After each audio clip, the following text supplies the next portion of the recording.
ഞങ്ങൾ അവിടുന്ന് നേരെ പോയിട്ടുണ്ടായിരുന്നത് ഫുഡ് കഴിക്കാനാണ്. ഉച്ചയ്ക്ക് ഫുഡൊന്നും കഴിച്ചിട്ടില്ലായിരുന്നു. 2:45 മണിയായി. പിന്നെ ഈ നമ്മൾ പൊന്മുടി കയറുന്നതിന് തൊട്ട് താഴെയായിട്ടൊരു കടയുണ്ടായിരുന്നു കേട്ടോ. അവിടെ കയറിയാണ് ഫുഡൊക്കെ കഴിച്ചിട്ടുണ്ടായിരുന്നത്.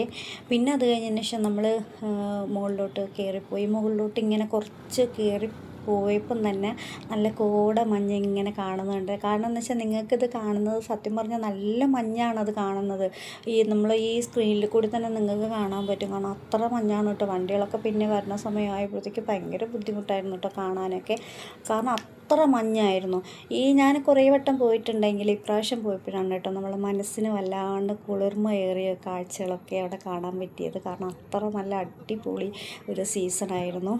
പിന്നെ ഉള്ളതെന്ന് വെച്ചാൽ കുട്ടികളൊക്കെ കൊണ്ടുവരാൻ പറ്റിയ ഒരു സമയമാണ് കേട്ടോ. കാരണം എപ്പോഴും നമുക്ക് ഇങ്ങനത്തെ ഒരു എന്താ പറയുക ഒരു കാലാവസ്ഥ നമുക്ക് കിട്ടിയെന്ന് വരില്ല. പിന്നെ അത്രയ്ക്ക് നല്ല അടിപൊളിയായിട്ടുള്ളൊരു കാലാവസ്ഥയായിരുന്നു.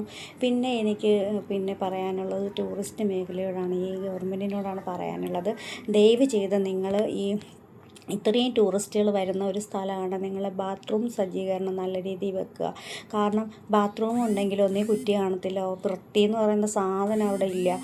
ഒരുപാട് സ്ത്രീകൾ അവിടെ വന്നിട്ട് തിരിച്ച് പോകുന്നുണ്ടായിരുന്നു, ഞാൻ മോനെ അവിടെ വെച്ചുകൊണ്ട് നിന്ന സമയത്ത്. അപ്പോൾ എന്തിനാണ് ഈ ഇത്രയും ടൂറിസ്റ്റുകളും ഒരുപാട് ആൾക്കാരും ഒക്കെ വരുന്ന ഈ ഒരു പൊന്മുടി എന്ന് പറയുന്ന ഒരു മേഖലയിൽ ഒരുപാട് ആൾക്കാർ സീസൺ ആകുമ്പോൾ വരുന്നുണ്ട്. അപ്പം നിങ്ങൾ എന്തുകൊണ്ട് ഈ നല്ല രീതിയിലുള്ള ഒരു ടോയ്ലറ്റ് സംവിധാനം ചെയ്ത് കൊടുക്കാത്തത്?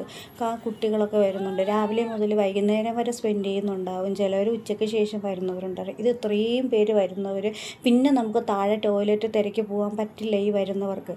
അത് കാരണം ദയവ് ചെയ്ത് നിങ്ങൾ ഇത് കാണുന്ന ഏതെങ്കിലും അധികാരികളുണ്ടെങ്കിൽ നിങ്ങൾ അവിടെ നല്ല ടോയ്ലറ്റ് സംവിധാനം കൊടുക്കുക. കാരണം ലോക്കൊന്നുമില്ല, സ്ത്രീകൾക്കൊന്നും പോകാൻ പറ്റാത്ത സാഹചര്യത്തിലുള്ള ഒരു ബാത്റൂമുകളാണ് കേട്ടോ അവിടെ ഉണ്ടായിരുന്നത്. വൃത്തി എന്ന് പറയുന്ന സാധനമില്ല. എൻ്റെ മോനാണെങ്കിൽ പോയിട്ട് ഒരു 100 വട്ടം ഇറങ്ങി തിരിച്ചു വന്നു. കാരണം വൃത്തിയില്ല, എനിക്കിരിക്കാൻ പറ്റുന്നില്ല, സ്മെല്ലാണ് എന്നൊക്കെ പറഞ്ഞിട്ട്.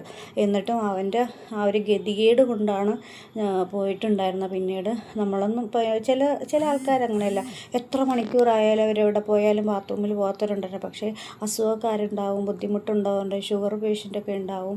അപ്പോൾ ഇങ്ങനെയൊക്കെ ഉള്ള സ്ഥലത്തൊക്കെ വരുമ്പോൾ അവർക്ക് ടോയ്ലറ്റ് സംവിധാനം നിങ്ങൾ ഒരുക്കി കൊടുക്കേണ്ട ചുമതല ഗവൺമെൻറ്റിനുള്ളതാണ്. കാരണം നിങ്ങൾ അവിടെ നിന്ന് ടിക്കറ്റിന് ക്യാഷ് മേടിച്ചിട്ടാണ് നിങ്ങൾ മേലെ കയറ്റി വിടുന്നത്. ഞങ്ങൾ അവിടെ നിന്ന് നേരെ പോയിട്ടുണ്ടായിരുന്നത് ഫുഡ് കഴിക്കാനാണ്. ഉച്ചയ്ക്ക് ഫുഡൊന്നും കഴിച്ചിട്ടില്ലായിരുന്നു. 2:45 മണിയായി. പിന്നെ നമ്മൾ പൊന്മുടി കയറുന്നതിന് തൊട്ട് താഴെയായിട്ടൊരു കടയുണ്ടായിരുന്നു കേട്ടോ. അവിടെ കയറിയാണ് ഫുഡൊക്കെ കഴിച്ചിട്ടുണ്ടായിരുന്നത്.